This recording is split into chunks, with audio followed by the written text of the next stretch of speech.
हे बघा ह्या सुक्या खोबऱ्याच्या कवडी आहेत. आता याचं तेल पाडूया आपण. हे बघा हे सुकं खोबरं आहे, कापून घेतलंय. आता हे आता मिक्सरला लावायचं आणि मग खोबऱ्याचं तेल कसं करायचं ते मी तुम्हाला सांगते. हे बघा आता मिक्सरला लावलं ना, हे असं पिळून काढायचं दूध त्याचं. असं पूर्ण पिळून घ्यायचं एकदम आणि फ्रीजमध्ये ठेवून द्यायचं. नाहीतर कपड्यात टाकायचं, कॉटनच्या कपड्यामध्ये, आणि त्याने पिळायचं. ते उलट ह्याच्यापेक्षा पण इझी होते.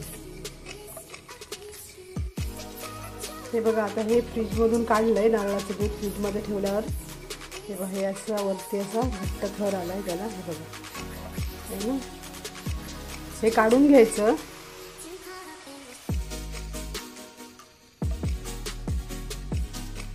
मस्त जाड असा थर आलाय.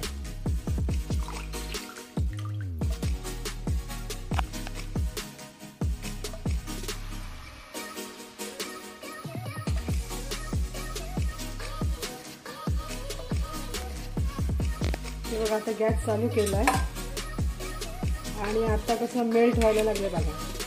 आपण तूप जसं गरम करतो ना, तूप बनवताना तसंच हे आता गरम करून चांगलं घ्यायचं. गरम म्हणजे उकळवून घ्यायचं चांगलं लाल होईपर्यंत.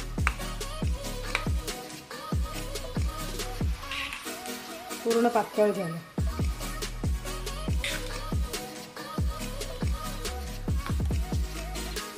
हे बघा असं चांगलं उकळवून घ्यायचं.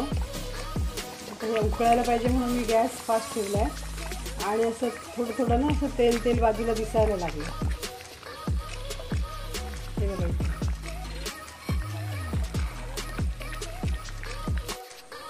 हे बघा आता ना असं आपण झाकण ठेवलं होतं आणि पूर्ण हे असं क्रॉस ठेवायचं. क्रॉस म्हणजे हे असं उतार भाग इथे असेल ना तर ते सगळं तेल वरती लागतं ना, ते झाकणातून पूर्ण त्या कढईमध्ये किंवा काय कशात ठेवाल तुम्ही त्याच्यामध्ये जाईल.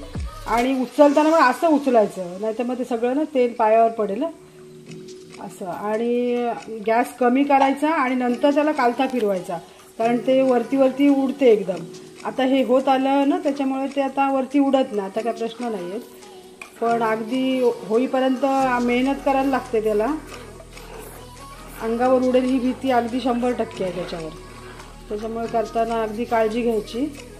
आणि आता बघा भरपूर खोबरेल तेल झालं आहे आणि माझ्याकडे ना रिकामी तेलाची बाटली आहे. आता त्याच्यामध्ये हे थंड झालं की गाळून भरून ठेवते. दाखवते नंतर तुम्हाला कसं काय गाळायचं वगैरे ते. हे बघा हे असं झालं ना, आता गॅस बंद करायचा, कारण का आता खोबरेल तेल तयार झालं आहे. आता गॅस बंद करते.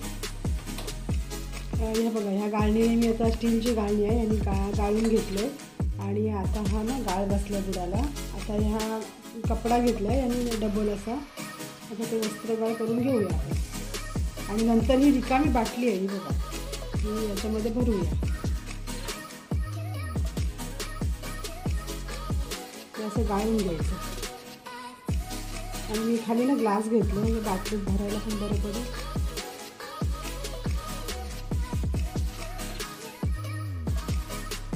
एवढी एक बाटली भरली खोबरेल तेलाने आणि ह्या ग्लासामध्ये पण आहे जवळजवळ पाऊण ग्लास आहे.